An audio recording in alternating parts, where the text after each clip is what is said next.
In a dark room, a restrained woman screams as she gives birth. After several minutes of suffering, a deformed child is born. After checking on the child, a mysterious man kills the mother. This all started 2 years ago, when a family traveling through the desert accidentally found a military area known as Sector 16. The next day, half the family was dead. During the following weeks, the American Army sent a team to search for the missing people. In the present, military leaders have ordered a team to install electronic monitoring in the area, but the reasons are confidential. To test the connections, technician Han has installed some dummy dolls in an old mine that could be used as a secret meeting room. Dr. Wilson keeps an eye on things from the control room, which has a heat sensor. Wilson tells Han that some connections aren't working before he notices something strange on the scanner. Before he can analyze it, the screen goes off. Han goes to check the power box and discovers the cables are fried, so he assumes the rats did it. Meanwhile, Dr. Foster is setting up his equipment on top of a hill. He tries to call Wilson on the radio, but he won't answer. Then he tries to contact Han, but he's lying dead in the mine with all his intestines out. When Foster turns around, he's shocked to see a mutated man eating a snake. Foster tries to communicate, but the mutant is more amused by his bag zipper. Suddenly the man starts growling a weird word. It takes Foster a few seconds to realize he's saying run away, and by then it's too late. Someone attacks him from behind and kills him. Colonel Redding hears the screaming, so he goes looking for Foster while calling his name. Suddenly a mutant appears behind him and stabs him with a rod before throwing him down the hill. Meanwhile, a group of soldiers is under heavy fire in a dangerous war zone. Spitter accidentally loses his helmet and goes back for it, ignoring his teammates' warnings. Mine goes off near him and sends him flying. An enemy starts insulting them and their mother, so Crank comes out of hiding to chase after him. His teammates think he's crazy, but they have no choice but to follow him. They throw some grenades through a door and the explosion knocks them down.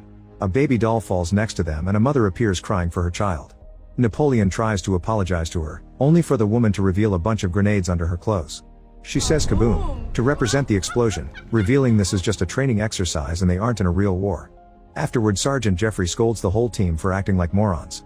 He also announces they'll be traveling to Sector 16 to deliver some goods for the scientists working there. It's a top secret area, so they mustn't talk to anyone or wander off. When they reach Sector 16, the team remembers that the army used to test nuclear weapons there and they worry it may be radioactive land. However, Jeffrey says their higher-ups assured him it wasn't. During the trip, the cadets keep teasing each other and it escalates into an argument.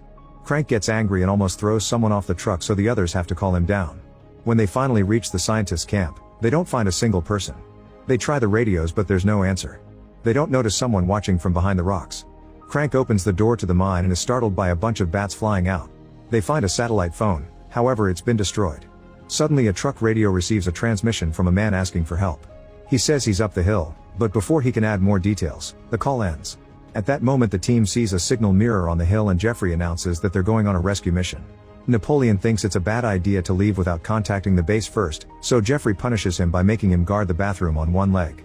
On their way out, Jeffrey notices Amber flirting and makes her stay too, telling her to keep trying the radio. Amber follows orders and is surprised to hear a hello on the other end, but nothing else. As the group goes up the hill, Mickey accidentally steps on a hidden hole and falls. The others rush to rescue him and get him out just in time.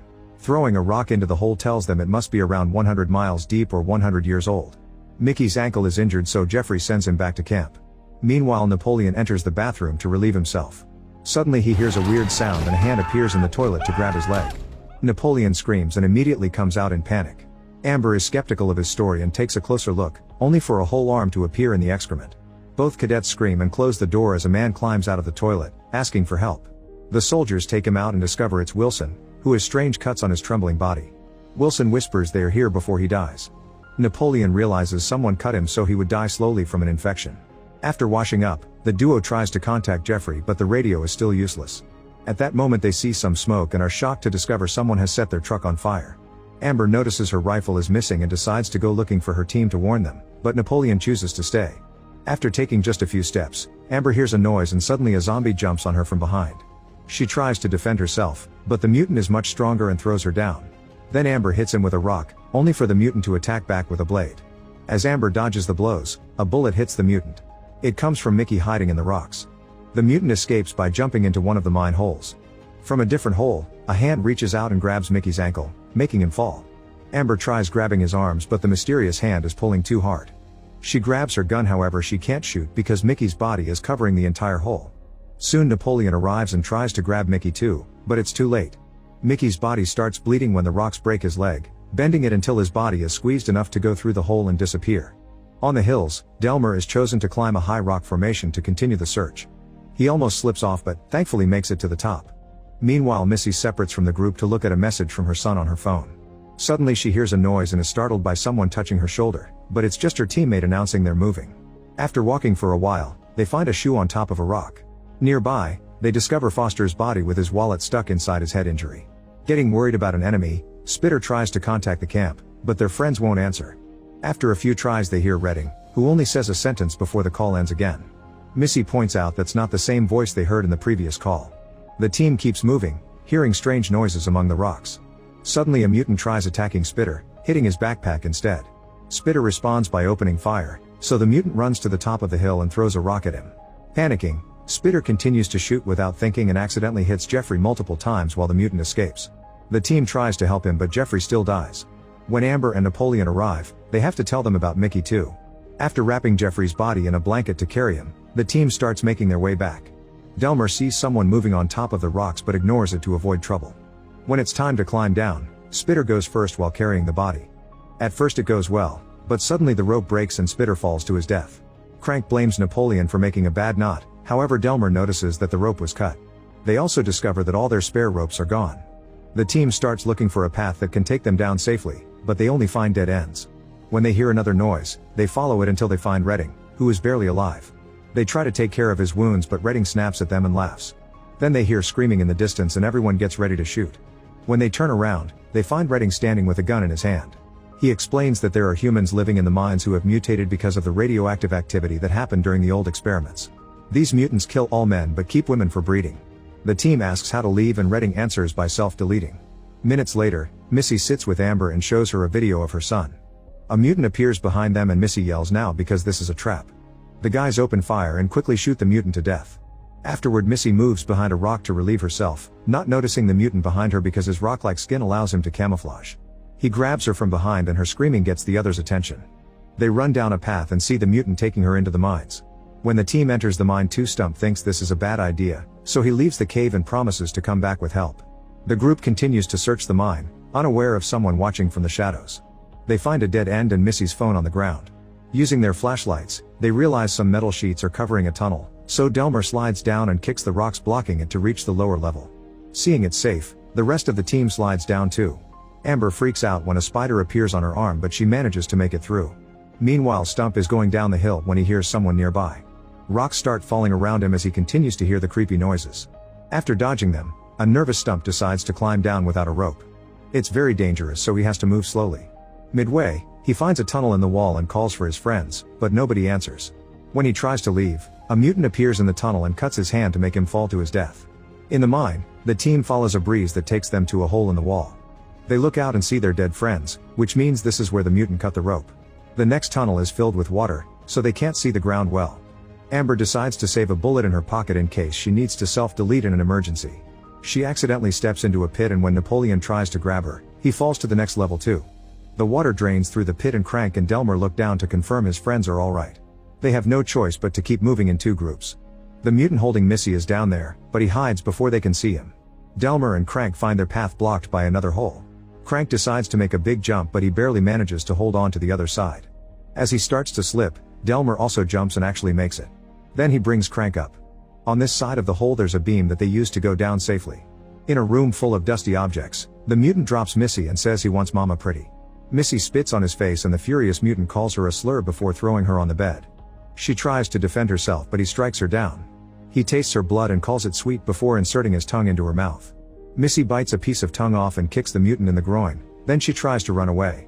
Unfortunately a big mutant appears at the door and knocks her down. The first creature apologizes and calls him Papa before the new mutant hits him too, so he runs away. Next the big mutant announces he wants a baby and tries to take advantage of Missy. Hearing the screaming, Delmer and Crank call Missy's name while trying to find the right path. The big mutant roars and closes the door before going back to Missy to violently abuse her. Meanwhile Napoleon and Amber find Stump's headband and his hand suddenly falls near them. A mutant is sneaking around and Napoleon opens fire, but he doesn't land a single shot and runs out of bullets. Then the mutant tries to attack, so Amber grabs his head to burst one of his eyes. He tries to choke her in return, however Napoleon uses a rock to smash the mutant's head until he's dead. At that moment a blind creature appears in the tunnel so the duo slowly moves back to try to escape. As the mutant tries to follow their smell, Amber and Napoleon fall through a hatch. To their surprise, a friendly mutant closes it and tells them they're safe. Soon Crank and Delmer reach the same tunnel and their voices cause the blind mutant to open fire. Delmer gets wounded, but Crank acts fast and fires back until he brings the blind mutant down, although now both soldiers are out of ammo. Napoleon opens the hatch and brings his friends in. The mutant asks them to follow him, and after crossing a hidden passage, the group reaches a room full of bodies and the belongings of the victims. Body parts are hanging on tables and hooks or inside a fridge and a meat grinder. Amber screams when she finds Mickey's body. At that moment Delmer collapses and dies in his friend's arms. The group keeps moving while dragging Delmar's body. The mutant guides them to the entrance, but sadly the door is stuck. Amber wants to go back for Missy, but Crank thinks she's already dead. Then he sees dynamite behind a wooden door and starts ripping off the planks. The mutant says they shouldn't touch anything and runs away. When Amber decides to search for Missy anyway, Napoleon follows her. Eventually Crank enters the other room and grabs a dynamite box. However, when he brings it out, he accidentally pulls a wire that detonates the explosives. The explosion is big enough to bring down debris on Napoleon and Amber, who come back to check on his friend and find him dead. At the same time, the big mutant is tying Missy to the bed and her screams echo in the mines. Following the noise, Napoleon and Amber move through a new tunnel opened by a blast and find the army's meeting room. When Napoleon approaches the table, a mutant dressed as a dummy attacks him by surprise. After a few kicks, he jumps on Amber, so Napoleon slashes him twice with his knife. Next, Amber stabs him with her gun until he's dead. The duo keeps moving, and through some wooden planks, they see the big mutant with Missy. Amber puts Missy's phone in another room and makes it play a video, so the mutant goes out to investigate. The soldiers rush in and untie Missy, but before they can leave, the mutant comes back by bursting through the wood. He brings Napoleon down before grabbing Missy to start smashing her on the ground. Amber remembers her extra bullet and shoots the mutant in the head, but it only takes off a little bit of brain. The mutant throws Napoleon off again and captures Amber to choke her. Napoleon grabs a metal rod and stabs him to hold him while Amber inserts her fingers into the brain wound, squashing until he collapses. Afterward, a furious Missy keeps kicking the body and he awakens to grab her ankle, making her fall. He reaches for a knife, but Napoleon finds an axe and stops him before helping Amber free their friend. Missy gets a hammer and hits the mutant on the groin a few times, followed by Napoleon inserting his gun in the mutant's mouth, finally killing him. Now the trio can finally leave. The disappearance of the soldiers is never explained to their families and they're officially listed as absent without leave. Sector 16 is still a secret and someone is watching it on a radar. Make sure to subscribe and turn on notifications so you can watch more videos like this. Thanks for watching.